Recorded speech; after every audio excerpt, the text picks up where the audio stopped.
सुधारक एवं संस्थाओं के दृष्टिकोण में अंतर। इनके बीच निम्नलिखित अंतर था। पाश्चात्यवादी दृष्टिकोण, यंग बंग आंदोलन। कुछ संस्थाओं पर पाश्चात्यवाद का अधिक गहरा प्रभाव था। इसका उदाहरण है यंग बंगाल आंदोलन, जिसे संगठित करने का श्रेय हेनरी विवियन डेरिजियो को था। डेरिजियो ने अपने आसपास युवा सुधारकों का समूह खड़ा कर लिया और फिर उसने समाज सुधार की प्रक्रिया आरंभ की, परंतु इस आंदोलन का बल इतना अधिक पाश्चात्यवाद पर रहा कि बंगाल के समाज में इसे स्वीकृति नहीं मिली। व्याख्या। सुधारक और संस्थाओं के दृष्टिकोण में क्या फर्क था? कुछ समाज सुधारक तो भारतीय परंपराओं को सुधारने की बात करते थे, लेकिन भारतीय संस्कृति की जड़ों को नहीं काटते थे। वहीं कुछ लोग पूरी तरह पश्चिमी सोच, यूरोप की सोच से प्रभावित होकर भारतीय समाज को पूरी तरह बदलना चाहते थे। पश्चिमी सोच वाले सुधारक। यंग बंगाल आंदोलन का उदाहरण। हेनरी विवियन डेरोजियो नामक एक शिक्षक ने कोलकाता में हिंदू कॉलेज में पढ़ाते हुए यंग बंगाल आंदोलन शुरू किया। उन्होंने कुछ युवा छात्रों का समूह तैयार किया जो बहुत तेज सोच रखते थे और पश्चिमी विचारों जैसे तर्क, विज्ञान, स्वतंत्रता में विश्वास करते थे। वे ईश्वर, धर्म, जाति, परंपरा जैसी चीजों की खुलकर आलोचना करते थे। उदाहरण। इन युवाओं ने सार्वजनिक रूप से यह कहना शुरू कर दिया कि सती प्रथा, जातिवाद और धार्मिक रीति रिवाज सब अंधविश्वास हैं। उन्होंने खुले मंचों पर ईश्वर के अस्तित्व तक पर सवाल खड़े कर दिए। परिणाम क्या हुआ? बंगाल की आम जनता, जो अभी भी धार्मिक और परंपरागत सोच में थी, इस आंदोलन को बहुत कट्टर और अस्वीकार्य मानने लगी। इसलिए यंग बंगाल आंदोलन ज्यादा लंबा नहीं चल पाया और इसका असर समाज पर सीमित रह गया। सीधा निष्कर्ष। यंग बंगाल आंदोलन की सोच बहुत पश्चिमी थी और वह भारतीय समाज की जमीनी हकीकत से कटी हुई थी। इसलिए जहां राजा राममोहन राय जैसे सुधारकों को समाज ने धीरे धीरे स्वीकार किया, वहीं डेरोजियो और उनके अनुयायियों को नकार दिया गया। पाश्चात्यवाद एवं परंपरावाद के बीच संतुलन। ब्रह्म समाज, रामकृष्ण मिशन, प्रार्थना समाज। दूसरे प्रकार की सुधार संस्थाएं ऐसी थी जिनमें पाश्चात्यवाद एवं परंपरावाद के बीच संतुलन था। उदाहरण के लिए ब्रह्म समाज, प्रार्थना समाज, रामकृष्ण मिशन एवं कुछ अन्य। अतः इन्हें भारतीय समाज में बहुत हद तक स्वीकृति मिली। राजा राममोहन राय को भारतीय पुनर्जागरण का जनक कहा गया। राजा राममोहन राय की परंपरा को स्वामी विवेकानंद ने आगे बढ़ाया। स्वामी विवेकानंद एक तरफ धर्म और आध्यात्म के क्षेत्र में भारत को आगे मानते हैं और भारत में वे विश्व गुरु बनने की क्षमता देखते हैं, परंतु दूसरी तरफ वह ये भी स्वीकार करते हैं कि भौतिक क्षेत्र और तकनीकी के क्षेत्र में भारत को पश्चिम से सीखने की जरूरत है। अधिकांश सुधारकों ने भारत के उत्थान अथवा राष्ट्र निर्माण के लिए निम्नलिखित कदम को आवश्यक माना। 1. धर्म के क्षेत्र में सुधार हो और धार्मिक कर्मकांड को अस्वीकार कर दिया जाए। 2. जाति विभाजन एवं छुआछूत का विरोध करना। 3. महिलाओं के उत्थान के लिए कार्य करना। लगभग सभी सुधारकों ने पत्र पत्रिकाओं के माध्यम से अपने विचारों को फैलाया। व्याख्या। पश्चिमी सोच और भारतीय परंपरा के बीच संतुलन। सफल समाज सुधार आंदोलन। कुछ समाज सुधार संगठन ऐसे थे जो न तो पूरी तरह पश्चिम की नकल करते थे और न ही पूरी तरह पुरानी परंपराओं से चिपके रहते थे। उन्होंने दोनों के बीच संतुलन बनाए रखा, इसलिए उन्हें भारत में लोगों की स्वीकृति मिली और वे प्रभावशाली साबित हुए। उदाहरण। ब्रह्म समाज, राजा राममोहन राय। उन्होंने सती प्रथा और अंधविश्वासों का विरोध किया, लेकिन भारतीय वेदों और उपनिषदों को आधार बनाकर सुधार किया। उन्हें भारतीय पुनर्जागरण का जनक कहा जाता है। प्रार्थना समाज, केशवचंद्र सेन और एम.जी. रानाडे। उन्होंने समाज में भेदभाव, छुआछूत और अंधविश्वास को खत्म करने की कोशिश की और महिलाओं की शिक्षा पर जोर दिया। रामकृष्ण मिशन, स्वामी विवेकानंद। वे कहते थे, भारत आध्यात्मिक गुरु है, लेकिन विज्ञान और टेक्नोलॉजी हमें पश्चिम से सीखनी चाहिए। यानी उन्होंने धर्म और विज्ञान दोनों को साथ लेकर चलने की बात की। 3 बातें जो सुधारकों ने जरूरी मानी। धर्म के नाम पर चल रहे पाखंडों और अनावश्यक कर्मकांडों को हटाना, जैसे सती प्रथा, जानवरों की बलि, जादू टोना।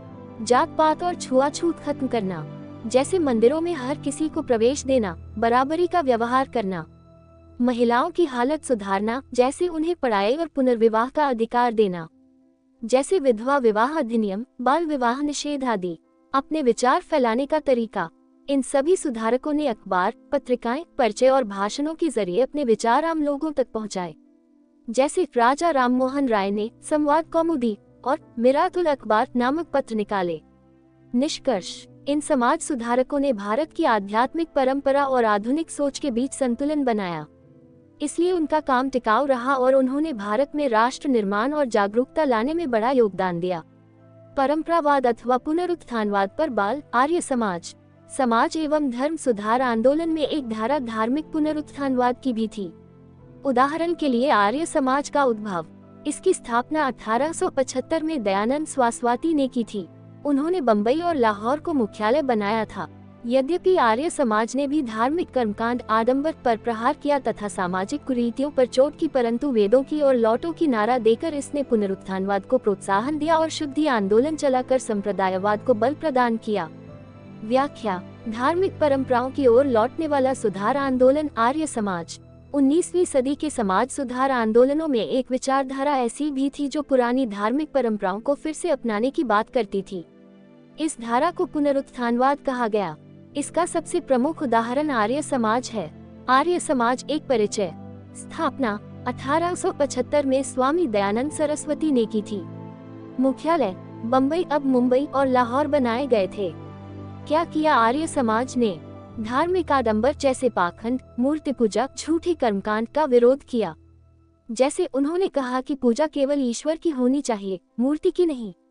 समाज में फैली बुराइयों पर चोट की, जैसे बाल विवाह, सती प्रथा, स्त्रियों की अशिक्षा आदि। उन्होंने लड़कियों को पढ़ाने पर जोर दिया, लेकिन एक विशेषता अलग थी। आर्य समाज का नारा था, वेदों की ओर लौटो। इसका मतलब था कि भविष्य की ओर देखने की जगह उन्होंने अतीत को आदर्श माना। वे मानते थे कि वेदों का युग सबसे अच्छा था और हमें वैसी ही व्यवस्था फिर से बनानी चाहिए।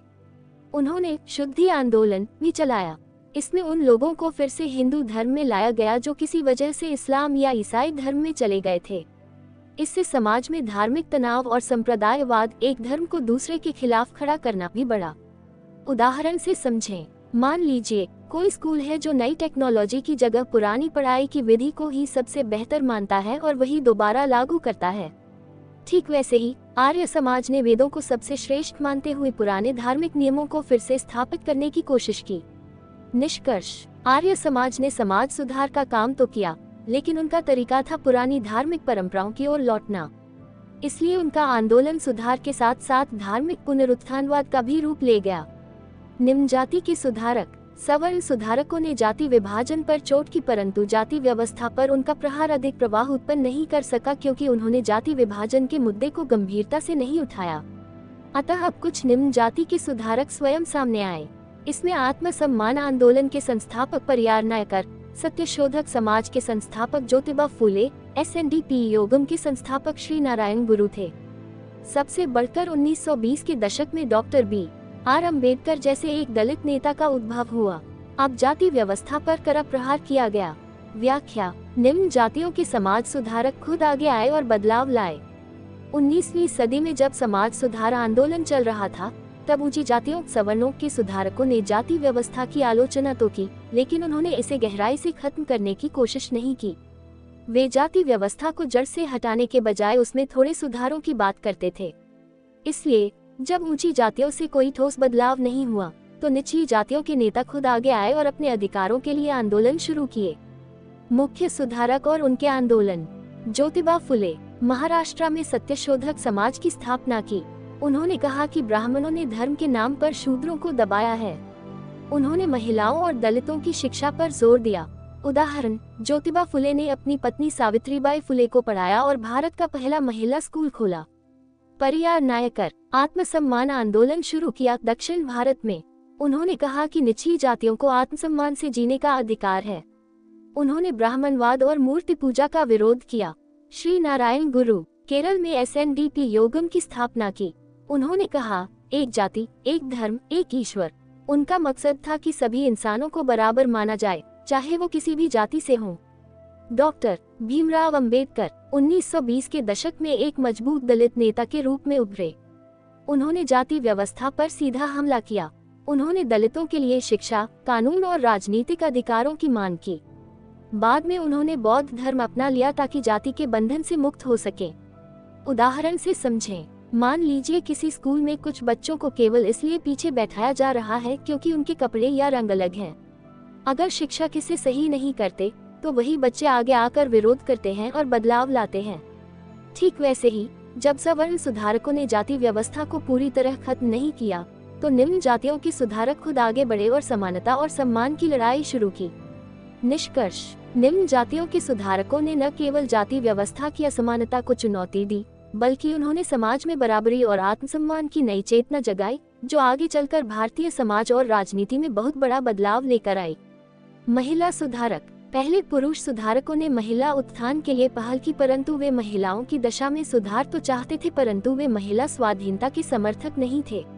अतः अब महिला सुधारक स्वयं सामने आए और उन्होंने महिला उत्थान के मोर्चे पर काम करना शुरू किया। इन सुधारकों में कुछ नाम इस प्रकार हैं: पंडिता रामाबाई, ताराबाई शिंदे, बेगम रुकैया शेखावत, भोपाल की बेगम, सुब्बालक्ष्मी आदि। व्याख्या: महिला सुधारकों की भूमिका। जब महिलाएं खुद आगे आईं। शुरुआत में महिला सुधार के काम पुरुष सुधारकों ने शुरू किए। जैसे राजा राममोहन राय ने सती प्रथा के खिलाफ आवाज उठाई, ईश्वरचंद्र विद्यासागर ने विधवा पुनर्विवाह का समर्थन किया। लेकिन इन पुरुष सुधारकों की एक सीमा थी। वे महिलाओं की स्थिति सुधारना तो चाहते थे, जैसे कि पढ़ाई लिखाई या अत्याचार खत्म करना, पर वे महिलाओं को पूरी आजादी या बराबरी देना नहीं चाहते थे। इसलिए जब महिलाएं खुद शिक्षित हुईं और जागरूक बनी, तो उन्होंने खुद अपने हक के लिए आवाज उठानी शुरू की। मुख्य महिला सुधारक और उनके योगदान। पंडिता रमाबाई संस्कृत की विद्वान थी, इसलिए उन्हें पंडिता कहा गया। उन्होंने विधवाओं और अनाथ लड़कियों के लिए आश्रम खोला, शारदा सदन। उन्होंने समाज में महिलाओं की दुख भरी हालत पर किताबें लिखी, जैसे the high cast Hindu woman. Tarabai Shinde, उन्होंने भारत में स्त्री पुरुष भेदभाव पर पहली आलोचनात्मक किताब लिखी, स्त्री पुरुष तुलना। इस किताब में उन्होंने दिखाया कि कैसे समाज पुरुषों के पापों को नजरअंदाज करता है, लेकिन महिलाओं को दोषी ठहराता है। बेगम रुकैया शेखावत हुसैन बंगाल की मुसलमान महिला थी। उन्होंने महिलाओं की शिक्षा पर जोर दिया और लड़कियों के लिए स्कूल खोला, शेखावत मेमोरियल स्कूल। उन्होंने सुल्ताना का सपना नाम की कहानी लिखी, जिसमें महिलाओं का एक आदर्श देश दिखाया गया। भोपाल की बेगम, शाहजहान बेगम, सिकंदर बेगम, इन मुस्लिम शासकों ने महिलाओं के लिए शिक्षा, स्वास्थ्य और प्रशासन में कई सुधार किए। वे महिलाओं के लिए मिसाल बनी कि महिलाएं भी शासन चला सकती हैं। सुब्बालक्ष्मी दक्षिण भारत की महिला सुधारक थीं। उन्होंने लड़कियों की शिक्षा और बाल विवाह के विरोध में कार्य किया। उदाहरण से समझें, मान लीजिए किसी घर में माँ बाप बेटियों को स्कूल नहीं भेजते, पर जब बेटी खुद समझदार हो जाती है और कहती है मुझे पढ़ना है, मुझे अपना जीवन खुद बनाना है, तब वह खुद एक बदलाव की मिसाल बन जाती है। ठीक वैसे ही भारत की ये महिला सुधारक अपने अनुभव और संघर्ष से महिलाओं की आवाज बनी। निष्कर्ष: इन महिला सुधारकों ने सिर्फ अपने लिए नहीं, बल्कि आने वाली पीढ़ियों की लड़कियों के लिए रास्ते खोले। उनकी कोशिशों से महिलाओं की शिक्षा, अधिकार और आत्मसम्मान की नींव रखी गई, जिसने आधुनिक भारत में महिलाओं को आगे बढ़ने की प्रेरणा और हिम्मत दी। राष्ट्रवाद की प्रगति। 19वीं सदी से पूर्व भारत क्षेत्र जाति एवं लैंगिक विभाजन से ग्रस्त था। आपस में एक होने का भाव नहीं था, परंतु 19वीं सदी के भारतीय पुनर्जागरण ने तर्कवाद और मानववाद जैसे आधुनिक विचारों को फैलाया। फिर प्रिंट मीडिया, उपन्यास एवं पत्र पत्रिकाओं की सहायता से इन विचारों का तेजी से प्रसार हुआ और फिर लोगों में एक होने की भावना आई, क्योंकि जाति क्षेत्र और लैंगिक विभाजन कमजोर पड़ा। व्याख्या: राष्ट्रवाद की प्रगति कैसे लोगों में एकता की भावना जागी। 19वीं सदी से पहले का भारत कैसा था? तब भारत में लोग आपस में बंटे हुए थे। कोई ऊंची जाति का था, कोई निचली जाति का, कोई उत्तर भारत से था तो कोई दक्षिण से, और महिलाओं को भी बराबरी का दर्जा नहीं मिलता था। कुल मिलाकर लोगों में यह एहसास ही नहीं था कि हम सब एक हैं। फिर क्या बदलाव आया? 19वीं सदी में एक नया दौर शुरू हुआ, जिसे भारतीय पुनर्जागरण कहते हैं। ये वैसा ही था जैसा यूरोप में हुआ था। इस दौर में कुछ पढ़े लिखे नेताओं और विचारकों ने तर्क, मानवता और बराबरी की बातें करना शुरू किया। जैसे राजा राममोहन राय ने सती प्रथा और जात पात के खिलाफ आवाज उठाई। स्वामी विवेकानंद ने कहा, हम सब एक ही आत्मा के अंश हैं। इस सोच को कैसे फैलाया गया? तब प्रिंटिंग प्रेस आ चुकी थी, जिससे उपन्यास, अखबार और पत्रिकाएं छपने लगे। बंकिम चंद्र चट्टोपाध्याय का आनंद मठ और राजा राममोहन राय के अखबार, संवाद कौमुदी जैसे साधनों ने लोगों तक ये नए विचार पहुंचाए। फायदा क्या हुआ? अब लोगों को लगा कि चाहे कोई भी जाति हो, हम एक देश के नागरिक हैं। चाहे किसी भी भाषा को बोलें, हमें मिलकर रहना चाहिए। महिलाएं भी समाज की बराबरी की भागीदार हैं। उदाहरण से समझें, जैसे पहले स्कूल की कक्षा में बच्चे आपस में झगड़ते रहते थे, कोई कहता मैं शहर से हूँ, कोई कहता मैं गांव से हूँ। फिर एक दिन टीचर उन्हें समझाता है कि तुम सब एक ही स्कूल के छात्र हो, एक टीम हो। अब वे मिलकर पढ़ने लगते हैं। ठीक उसी तरह 19वीं सदी में भारत में भी हम सब एक हैं की भावना मजबूत होने लगी, और यही था राष्ट्रवाद की शुरुआत। निष्कर्ष, 19वीं सदी के समाज सुधारों और नए विचारों ने जाति, क्षेत्र और लिंग की दीवारों को कमजोर किया और भारत में राष्ट्र बनने की नींव रखी। संप्रदायवाद की प्रगति, परंतु सुधार आंदोलन के मध्य धार्मिक कारक पर जोर रहा था। इस क्रम में हिंदू सुधारकों ने अपने हिंदू अतीत के गौरव की बात की तो मुस्लिम सुधारकों ने अपना गौरव पश्चिम एशिया और मध्य एशिया में खलीफा के शासन के क्रम में खोजना शुरू कर दिया। अतः अनजाने ही संप्रदायवाद को बल मिल गया। व्याख्या, संप्रदायवाद की शुरुआत कैसे हुई? 19वीं सदी में जब सुधार आंदोलन चल रहे थे, तब सभी लोग अपनी धर्म से जुड़ी परंपराओं और गौरव की बातें करने लगे। हिंदू सुधारक जैसे दयानंद सरस्वती ने कहा, हिंदू धर्म के पुराने ग्रंथ जैसे वेद बहुत महान हैं। उन्होंने नारा दिया, वेदों की ओर लौटो। दूसरी ओर मुस्लिम सुधारक जैसे सैयद अहमद खान ने कहा, हमारा गौरव उस समय था जब मध्य एशिया और पश्चिम एशिया में खलीफा का शासन था। फिर क्या हुआ? हर धर्म के लोग अपने अपने धर्म की महानता की बातें करने लगे। इसका सीधा असर यह हुआ कि एक धर्म के लोग दूसरे धर्म को थोड़ा अलग या नीचे समझने लगे। धीरे धीरे ये सोच बढ़ी और हम और वे जैसी भावना बनने लगी। उदाहरण से समझें, मान लो एक स्कूल में दो दोस्त हैं, राहुल और सरफराज। राहुल बार बार कहे कि हमारे परिवार की परंपरा सबसे अच्छी है और सरफराज कहे कि हमारे पूर्वज सबसे महान थे। तो धीरे धीरे दोनों के बीच दूरी बढ़ने लगेगी। यही बात हिंदू और मुस्लिम समाज में भी धीरे धीरे होने लगी। निष्कर्ष, हालांकि सुधार आंदोलन का उद्देश्य समाज को सुधारना था, लेकिन धार्मिक गौरव की बातों पर ज्यादा जोर देने से अनजाने में ही संप्रदायवाद को बढ़ावा मिल गया। यानी लोग धर्म के आधार पर बंटने लगे, जो आगे चलकर राजनीतिक टकराव की वजह भी बनी। धार्मिक आंदोलन से राजनीतिक आंदोलन की ओर। भारत में राष्ट्रवाद ने सर्वप्रथम अपने को सामाजिक धार्मिक क्षेत्र में व्यक्त किया, फिर वह राजनीतिक क्षेत्र में भी प्रकट होने लगा। 19वीं सदी में क्षेत्रीय स्तर पर राजनीतिक संगठन बनने लगे थे। उदाहरण के लिए Madras native society 1852, Bombay association 1852, Poona सार्वजनिक सभा 1870 आदि।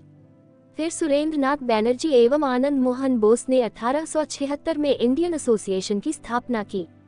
आगे 1885 में बम्बई में एक महत्वपूर्ण अखिल भारतीय संस्था कांग्रेस की स्थापना हुई तथा कांग्रेस के आरंभिक चरण को उदारवादी चरण का नाम दिया गया, परंतु शीघ्र ही इसकी स्थापना के संदर्भ में एक विवाद आरंभ हो गया जब एक उग्रवाद नेता लाला लाजपत राय ने इसकी स्थापना के संदर्भ में सेफ्टी वॉल्व अथवा सुरक्षा कपाट की अवधारणा प्रतिपादित की। व्याख्या, कैसे धार्मिक आंदोलन ने राजनीतिक आंदोलन का रूप लिया?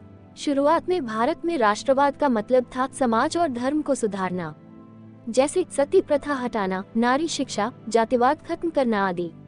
पर जैसे जैसे लोग शिक्षित और जागरूक होते गए, उन्होंने सोचा सिर्फ समाज सुधार से कुछ नहीं होगा जब तक अंग्रेजों की नीतियां नहीं बदलेंगी। राजनीतिक संगठन बनने लगे। अब लोगों ने राजनीतिक संगठन बनाने शुरू कर दिए ताकि सरकार पर दबाव बना सके। 1852 में बने मद्रास नेटिव सोसाइटी और बम्बई एसोसिएशन। 1870 में पूना सार्वजनिक सभा बनी। 1876 में सुरेंद्र नाथ बैनर्जी और आनंद मोहन बोस ने मिलकर इंडियन एसोसिएशन बनाई। इन सब का मकसद था ब्रिटिश सरकार से न्याय मांगना, भारतीयों के हक की आवाज उठाना। 1885 में कांग्रेस की स्थापना। 1885 में बम्बई में भारतीय राष्ट्रीय कांग्रेस की स्थापना हुई। यह एक देशव्यापी संगठन था और इसे उदारवादी आंदोलन का नाम दिया गया।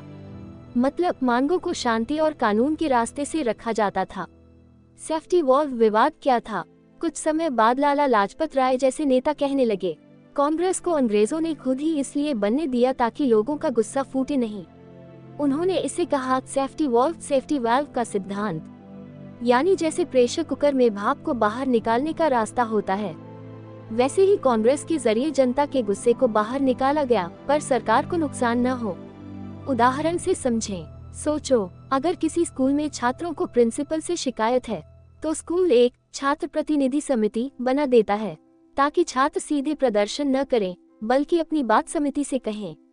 यही काम कांग्रेस कर रही थी कुछ लोगों के अनुसार। निष्कर्ष, शुरुआत में सुधार केवल धर्म और समाज तक सीमित था, लेकिन समस्या की जड़ अंग्रेजी शासन थी, इसलिए लोग राजनीति में उतरने लगे। इस तरह धार्मिक आंदोलन ने धीरे धीरे राजनीतिक आंदोलन का रूप ले लिया।